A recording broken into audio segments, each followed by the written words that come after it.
तो आज की क्लास में दोस्तों हम बात करने वाले हैं बीएसटीसी और पीटीटी 2023 के लिए राजस्थान जीके के मोस्ट इंपोर्टेंट प्रश्नों के ऊपर। तो जितने भी छात्र छात्राएं बीएसटीसी पीटीटी की तैयारी कर रहे हैं, आज की क्लास को एंड तक वॉच करना है। तो बिना किसी देर के क्लास को शुरू करते हैं। पहला क्वेश्चन आपके सामने है, किस नदी को वागड़ एवं कांटल की गंगा कहा जाता है? चंबल नदी, माही नदी, सोन नदी या फिर जाखम नदी? तो जल्दी से पहले प्रश्न का राइट आंसर बताइए। वागड़ एवं कांटल की गंगा किसे कहा जाता है?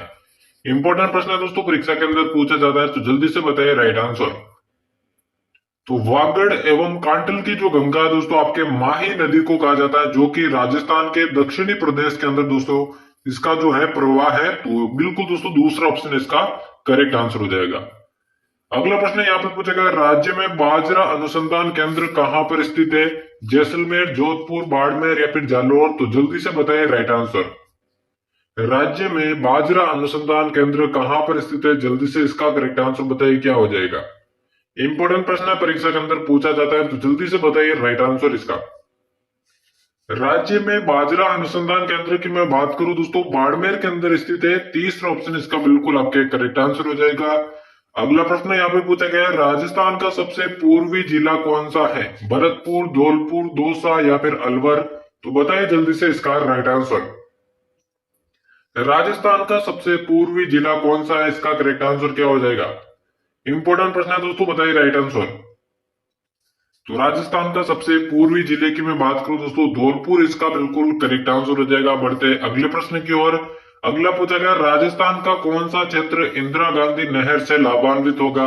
उत्तर पश्चिम, पश्चिम, दक्षिण पश्चिम या फिर संपूर्ण राजस्थान? तो क्या हो जाएगा इसका करेक्ट आंसर?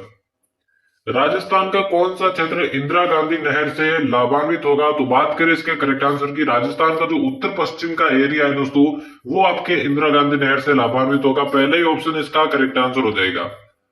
अगला प्रश्न यहाँ पे पूछा गया, गांधी सागर बांध किस नदी पर बनाया गया है? चंबल नदी पर, पश्चिमी बनास पर, माही नदी पर या फिर बाणगंगा? तो करेक्ट आंसर इसका बताइए, क्या हो जाएगा? गांधी सागर बांध जो है दोस्तों, कौन सी नदी पर बनाया गया है? इंपॉर्टेंट प्रश्न है दोस्तों, जल्दी से बताइए। तो गांधी सागर बांध की मैं बात करूं दोस्तों, ये चंबल नदी पर बनाया गया है, एमपी के अंदर, ठीक है ना, मध्य प्रदेश के अंदर दोस्तों चंबल नदी पर ये बांध बनाया है। चंबल नदी पर स्थित बांधों में दोस्तों एक लौता ऐसा बांध है जो कि राजस्थान के बाहर मध्य प्रदेश में बना हुआ है। तो पहले ही ऑप्शन इसका बिल्कुल आपके करेक्ट आंसर हो जाएगा। अगला प्रश्न पूछा गया, निम्न में से किस शासक का संघर्ष मुगलों से नहीं हुआ था? महाराणा सांगा, महाराणा कुंभा, महाराणा प्रताप या फिर महाराणा अमर सिंह? तो जल्दी से बताइए राइट आंसर इसका। कौन से शासक का संघर्ष दोस्तों मुगलों के साथ नहीं हुआ था?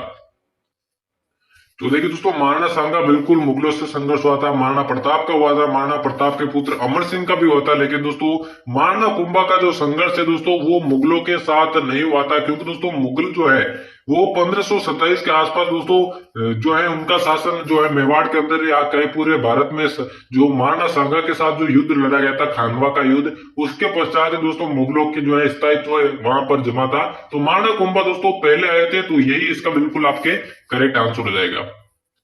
चलिए बढ़ते जल्दी से अगले प्रश्न की ओर। अगला पूछा गया, नीमड़ा हत्याकांड का संबंध किस किसान आंदोलन से है?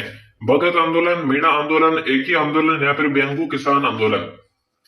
जो नीमड़ा हत्याकांड हुआ था दोस्तों, उसका संबंध किस आंदोलन से है, यही आपको बताना है। सारे के सारे प्रश्न तो एग्जाम में आने लगे, इसलिए क्लास को बिल्कुल भी मिस नहीं करना है, एंड तक वॉच करना है। नीमड़ा हत्याकांड की मैं बात करूं तो एक ही आंदोलन से संबंधित है। तीसरा ऑप्शन इसका करेक्ट आंसर हो जाएगा। बढ़ते जल्दी से अगले प्रश्न की ओर। अगले यहाँ पे पूछा गया, प्रत्यक्ष जीवन शास्त्र किस स्वतंत्रता सैनिक की आत्मकथा है? प्रताप सिंह बारट, अबीर हरि, हीरालाल शास्त्री या फिर टीकाराम पालीवाल? तो बताइए राइट आंसर इसका जल्दी से। प्रत्यक्ष जीवन शास्त्र कौन से स्वतंत्रता सेनानी की आत्मकथा है? क्या हो जाएगा इस प्रश्न का राइट आंसर? तो बिल्कुल दोस्तों, ये जो आत्मकथा है वो हीरालाल शास्त्री की है। तीसरा ऑप्शन इसका बिल्कुल करेक्ट आंसर हो जाएगा। अगला प्रश्न देखिए। अगला यहाँ पे पूछा गया, गोविंद गिरी का प्रमुख शिष्य कौन था? पूंजा धीर जी, मोतीलाल तेजावत, ठाकरे पटेल या फिर तेजा धीर जी? करेक्ट आंसर इसका बताइए दोस्तों, क्या हो जाएगा? गोविंद गिरी का प्रमुख शिष्य कौन था? इसके राइट आंसर की मैं बात करूं, मोतीलाल तेजावत इसका बिल्कुल आपके करेक्ट आंसर हो जाएगा। बढ़ते जल्दी से अगले प्रश्न की ओर। अगला पूछा गया, परोपकारिणी सभा की स्थापना कब हुई थी? 1893, 1883, 1895 या फिर 1885? करेक्ट आंसर बताइए। परोपकारिणी सभा। देखिए, परोपकारिणी सभा की मैं बात करूं दोस्तों, अजमेर के अंदर दोस्तों इसकी स्थापना हुई थी। और बात करूं दोस्तों कब हुई थी, ठीक है ना, कब हुई थी, तो दोस्तों 1883 में इसकी स्थापना हुई थी। दूसरा ऑप्शन इसका बिल्कुल करेक्ट आंसर हो जाएगा। बढ़ते हैं जल्दी से अगले प्रश्न की ओर। अगला पूछा गया है, चित्तौड़गढ़ का तीसरा शाखा कब हुआ था? चित्तौड़गढ़ का तीसरा शाखा कब हुआ था? 1301 में, 1303 में, 1534 में, या फिर चौथा ऑप्शन है 1567-68 में? तो यहाँ पे देखिए दोस्तों, चित्तौड़गढ़ में हुए तीनों शाखाओं के बारे में मैं आपको बताऊंगा। तो देखिए दोस्तों, 1301 में तो रणथंभौर में शाखा हुआ था। रणथंभौर के अंदर 1301 में शाखा हुआ था। चित्तौड़गढ़ का पहला शाखा हुआ था 1303 के अंदर। चित्तौड़गढ़ का दूसरा शाखा हुआ था 1534 के अंदर। और चित्तौड़गढ़ का तीसरा और अंतिम शाखा हुआ था दोस्तों, वो हुआ था उदय सिंह के शासनकाल में 1567-68 में। तो चौथा ऑप्शन इसका बिल्कुल आपके करेक्ट आंसर हो जाएगा। अगला प्रश्न यहाँ पे पूछा गया, बाबा रामदेव का मेला कौन से मास में लगता है? चैत्र, भाद्रपद, फाल्गुन या फिर माघ? तो जल्दी से बताइए इसका राइट आंसर क्या हो जाएगा। बाबा रामदेव का मेला दोस्तों कौन से माह के अंदर लगता है, आपको बताना है। तो जल्दी से इसका करेक्ट आंसर बताइए। इंपॉर्टेंट प्रश्न है, परीक्षा के अंदर पूछा जाता है। और बात करें इसके करेक्ट आंसर की, बिल्कुल दोस्तों भाद्रपद के अंदर दोस्तों आपके बाबा रामदेव का मेला लगता है। दूसरा ऑप्शन इसका करेक्ट आंसर हो जाएगा। अगला यहाँ पे पूछा गया, राजस्थान में बूढ़ी तीज कब मनाई जाती है? श्रावण कृष्ण तृतीया को, भाद्रपद शुक्ल तृतीया को, भाद्रपद कृष्ण तृतीया को, या फिर चौथा ऑप्शन है श्रावण शुक्ल तृतीया को? तो बताइए दोस्तों राइट आंसर जल्दी से। राजस्थान में बूढ़ी तीज कब मनाई जाती है? आंसर बताइए जल्दी से। बात करें इसके करेक्ट आंसर की, भाद्रपद कृष्ण तृतीया को आपके राजस्थान में बूढ़ी तीज मनाई जाती है। तीसरा ऑप्शन इसका करेक्ट आंसर हो जाएगा। अगला प्रश्न देखिए, अगला पूछा गया, दिलवाड़ा मंदिर परिसर में मंदिरों की कुल संख्या कितनी है? 3, 2, 5 या फिर 4? तो बताइए जल्दी से इसका करेक्ट आंसर। जो दिलवाड़ा मंदिर परिसर है दोस्तों, मंदिरों की कुल संख्या क्लास के एंड में बताना है यहाँ से आपके कितने प्रश्न करेक्ट होते, ताकि आपको अपनी तैयारी का अंदाजा लग सके। दिलवाड़ा मंदिर परिसर की मैं बात करूं, टोटल जो मंदिर है दोस्तों 5 है। तीसरा ऑप्शन इसका बिल्कुल करेक्ट आंसर हो जाएगा। अगला प्रश्न यहाँ पे पूछा गया, करौली जिले में स्थित केला देवी का मंदिर किस नदी के किनारे स्थित है? पीली सिंध, काली सिंध, चंबल नदी या फिर गंभीरी नदी? जो केला देवी का मंदिर करौली के अंदर स्थित है उसको कौन सी नदी के किनारे स्थित है? बात करें इसके राइट आंसर की, काली सिंध नदी के किनारे स्थित है। दूसरा ऑप्शन इसका करेक्ट आंसर हो जाएगा। चैनल पर देखिए दोस्तों, डेली राजस्थान जीके की क्लासेस लगती है। बीएसटीसी और पीटीटी की तैयारी करने वाले सभी अभ्यर्थी चैनल को अभी से सब्सक्राइब कर देना। अगला पूछा गया दोस्तों, फर्ग्यूसन ने कहा कि राजमहलों को राजस्थान के विडंसर महलों की संज्ञा दी है? डीग, जोधपुर, उदयपुर या फिर आमेर? क्या हो जाएगा इस प्रश्न का करेक्ट आंसर? फर्ग्यूसन ने कहा कि राजमहलों को राजस्थान के विडंसर महलों की संज्ञा दी। इंपॉर्टेंट प्रश्न है, तो क्या हो जाएगा इसका करेक्ट आंसर? तो दोस्तों उदयपुर इसका बिल्कुल करेक्ट आंसर हो जाएगा। चलिए बढ़ते हैं जल्दी से अगले प्रश्न की ओर। अगला पूछा गया, समरातल दौरा किस जिले में स्थित है? मोस्ट प्रश्न आप इसे मान सकते हैं, मोस्ट क्वेश्चन इसे आप मान सकते हैं। समरातल दौरा कहां पर स्थित है? बीकानेर, बाड़मेर, जालोर या फिर हनुमानगढ़? राइट आंसर बताइए दोस्तों, समरातल दौरा कौन से जिले के अंदर स्थित है, आपको बताना है।